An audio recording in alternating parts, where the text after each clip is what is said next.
Am I the a-hole for not inviting my dad and stepmom to my wedding? I, 28 female, am engaged to my fiancé Dave, 28 male. This week, I was going to my hometown and invited him to come with me so he can meet my family. He's met my brothers and my mom, but not my dad and extended family. When I was 16, my dad cheated on my mom with a very well-known escort, then married her. Not only was I going through a tough time dealing with our family being torn apart, but I also had to deal with all the ridicule of having an escort stepmom. People weren't as open with that kind of work back then, and it was hell for me when people found out.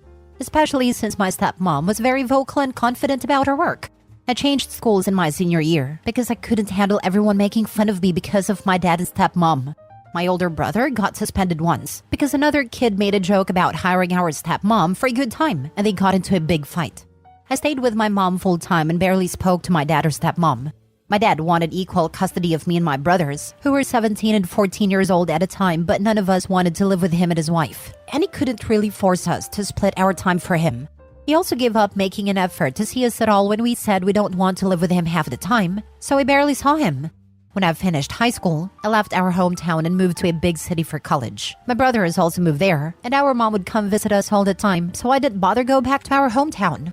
Dad didn't offer to come see us, and none of us have been back home, so this week was the first time I've seen my dad in about 10 years.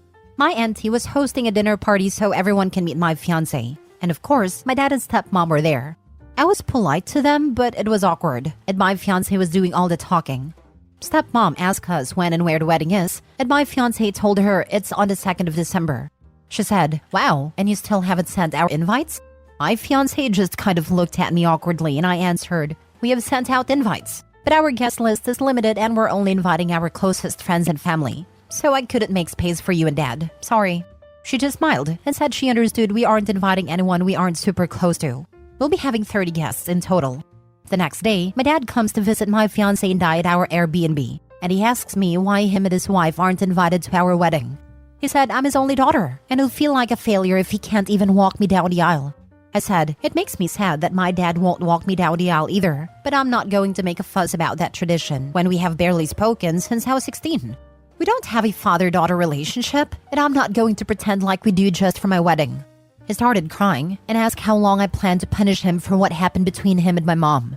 He said he feels like he lost his children 12 years ago when he divorced my mom, and now I'm putting the final nail in the coffin. I told him I don't hold resentment over his divorce with mom and everything he did, but the fact of the matter is that we aren't close anymore. And I'm not interested in faking it. Am I the a-hole?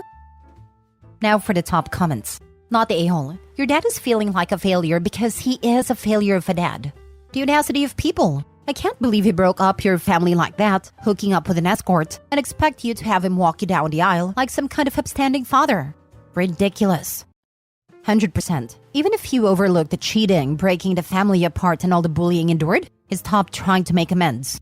It was on him to come to his children, but it probably just became easier on his pride to give up. OP, not the a-hole. I hope your mom is doing well. Your siblings too. You're going to have an amazing wedding.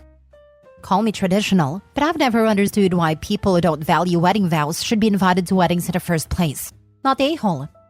Honestly, even the stepmom had a lot more grace about it. Not the a-hole. And at this point, the only a-hole is the dad. Even his mistress has more class than him. And that's the thing. At the very least, in the presence of everyone, she held it together. It's completely acceptable to be upset about things in your own private time, as another to make a scene in front of people. Sound like stepmom has accepted this. You handled it perfectly, honestly. There is a vast spectrum between resentment and healthy relationship. And your dad doesn't get to guilt you into a relationship that doesn't exist. Don't let the consequences that is now fully realizing wait on you at all. Not the a-hole. OP, it is important to have the wedding both you and your fiancé want. You haven't asked Dad for any money for the wedding and didn't even invite him, so he has no say. As for his hurt feelings, it seems he has had illusions of walking you down the aisle and has only now realized that this is not gonna happen. It is a hard truth, but a choice made a long time ago. I hope you have a wonderful wedding and a very happy marriage. I wish you all the very best, OP. Congratulations. Next story. Am I the a-hole for refusing to attend my sister's wedding after she didn't come to my graduation? So a bit of background. My sister and I have always had a competitive relationship. 2 years ago, when I graduated from a master's program, she didn't attend because she was on retreat with her then fiancé. It was a big deal for me because I was the first in our family to get a graduate degree, and I really wanted her to be there. I felt hurt, and we had a big argument about it where she said my graduation was just another ceremony and that I was being overly sensitive. Fast forward to now, she's getting married. The problem is, she chose a destination wedding on this very exclusive island, and the cost of attendance is way beyond what I can comfortably afford. I'm talking about several $1,000s for the weekend. When I told her I might not be able to come, she freaked out and said I was trying to sabotage her special day. I'm also a bit tight on money because I've been saving up to buy a house. I tried explaining this to her, but she said that I'm being selfish and that I should take out a loan if I have to because it is her once-in-a-lifetime moment. I haven't given her a definitive answer yet, but I'm leaning towards not going. My parents are saying that I should just suck it up and go to keep the peace, but I don't see why I should go into debt for a wedding when she couldn't even drive across town for my graduation. So am I the a-hole for not wanting to go to my sister's wedding? Not the a-hole. Never go in debt for someone else, especially a destination wedding. I'm sorry, I can't afford that and won't be attending. Rinse and repeat. Why should you have to keep the peace? It's not your destination wedding. If anything, your parents want the peace kept. Then they can pay you to attend as a gift. You're not selfish. Your sister is just entitled. Don't feel bad. After all, it's just another ceremony. The words destination wedding changed my answer instantly as soon as I read them. Forget the graduation. If you have to pay to attend someone's wedding, then there's no stipulation you have to go, no matter the relation. If you want a destination wedding, then you eat that some people won't be there who otherwise would have been. If there's someone specific that must be there, then you need to be prepared to foot the bill to get them there yourself. If you can't afford that, then you can't afford your destination wedding. Not the a-hole. If you're not going to her wedding ruins her entire wedding, then she's clearly got bigger issues to work out.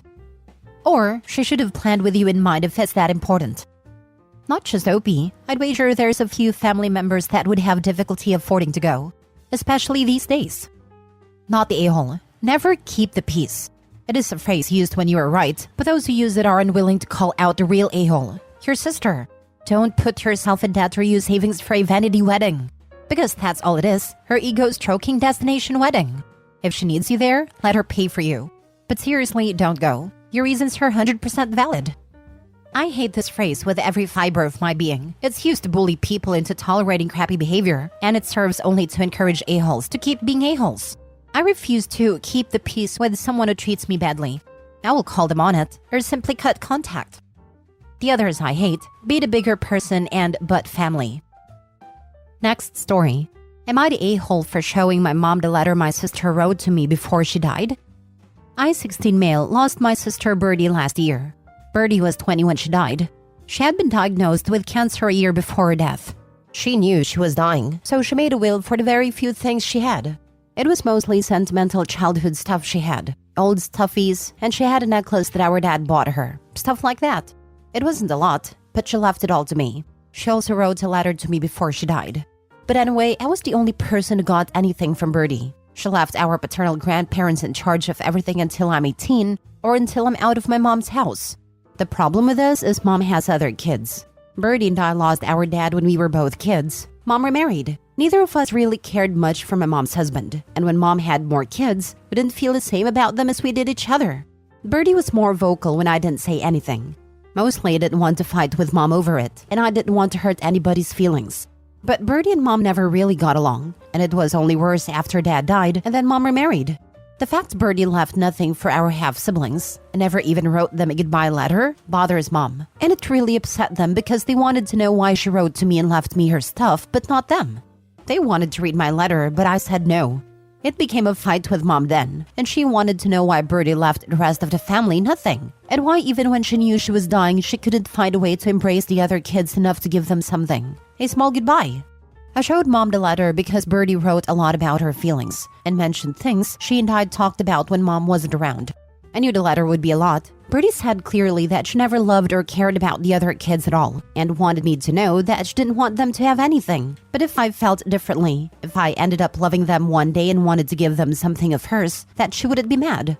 Mom read the whole thing twice, if not 3 times, and then she asked me why I had shown her the letter and what did I want to do with her.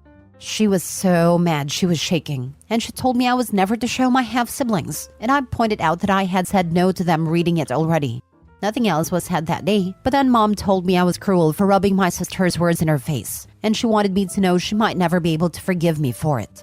She told me forgiveness would be off the table if I ever breathed a word of it to her other kids. Am I the a-hole? Now for the comments. Not the a-hole. She asked and didn't like the answer. That answer was not yours. It was Birdie's and in her own words. I'm sure it stung like hell, but she asked.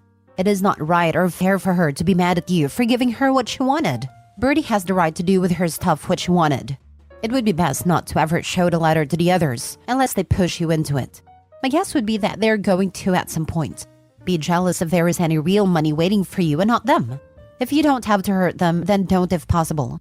Hide that letter very well and take a picture of it and email it to yourself for safekeeping. Good luck.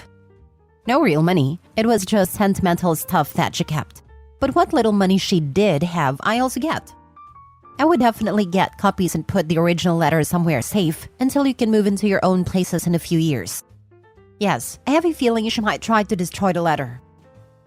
Last story. Am I the a-hole for putting pressure on my sister after she found out her husband got another woman pregnant?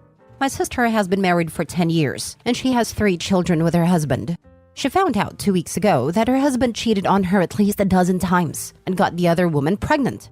This is, of course, has been the most awful thing for my sister, and I have been supporting and comforting her ever since she learned what happened. My sister has spoken like she's heavily leaning towards staying with her husband so their kids' lives don't get turned upside down. She has said that she could not be around a child though, and would never accept them. I understand her feelings are all over the place and that she's still raw with all of this. But when she talked about staying and mentioned her feelings for the child, I felt like I needed to step in, and this is where I might be the a-hole. So there is some background as to why I feel so strongly. Our dad was the result of an affair. He was not American, and his country of birth did not give divorce as an option. So his father's wife stayed, and he ended up with custody of Dad. Dad was made to suffer for his birth, and it was something that really weighed on Dad for the rest of his life. He said he was born hated, and he knew he would die hated if his half-siblings were still alive in his country of birth. His childhood was miserable, and there were times he wondered how he survived his childhood. It was rough, and he moved to America young to start anew and have a better life. We were told about this a few times, and I always think of Dad and the pain he carried because of his childhood. So I truly feel divorce is better, and especially when it's so easily available here versus what Dad went through and what his father's wife went through with no options to leave. This is why I told my sister she shouldn't stay just to keep her kids' lives from turning upside down. I pointed out that it was not healthy for anyone, told her to think of Dad. She told me I shouldn't be putting pressure on her right now, that she knows what Dad went through, but this is her kids' lives. It's her life. She told me I wasn't helping anymore and that's what she needed. Help via me listening to her and shutting up about leaving. Then she told me I freaking sucked right now, and I should be more worried about her than anyone. Am I the a-hole? The real a-hole here is your sister's husband, who not only cheated on her, but also didn't even have the decency to use protection while doing so. Would he have ever told your sister about his affair if his mistress hadn't gotten pregnant? My guess is no, given how long the affair had already been going on. The real advice her sister needs is to get tested for STD or STIs. No a-holes here except her sister's husband. Apologize to her and just listen until she has had the time to start to process things. She's right, it has been only 2 weeks. Also, your sister is really traumatized and needs to make a lot of decisions and get used to a new reality. She needs to get through her many emotions, and it's okay to let her be mad at you until she can find it safe to be mad at her rotten husband. She's going to have a long period of adjustment, so be patient with her and with yourself, and encourage her to express herself. I know that you are very much not the a-hole. Much love and care to you both. This literal exact thing happened to me last year. I found out in July. I am just now fully adjusted to my new life and still processing my emotions/feelings. This advice is spot on. She has a lot to get through. My heart hurts for OP's sister. It is an awful traumatic thing that happened to her. I filed for divorce a little less than 2 months ago. I just wanted to put it out there. OP's sister could take a while to get through this. Your sister's kids' lives are already being turned upside down. Kids know when things aren't right with their parents, and forcing a happy family onto a serial cheater with a baby mama is not going to work at all. The kids will suffer less if she leaves him and finds someone who will be a true partner and treat her with respect. She is in denial and seems to think she can just will this away.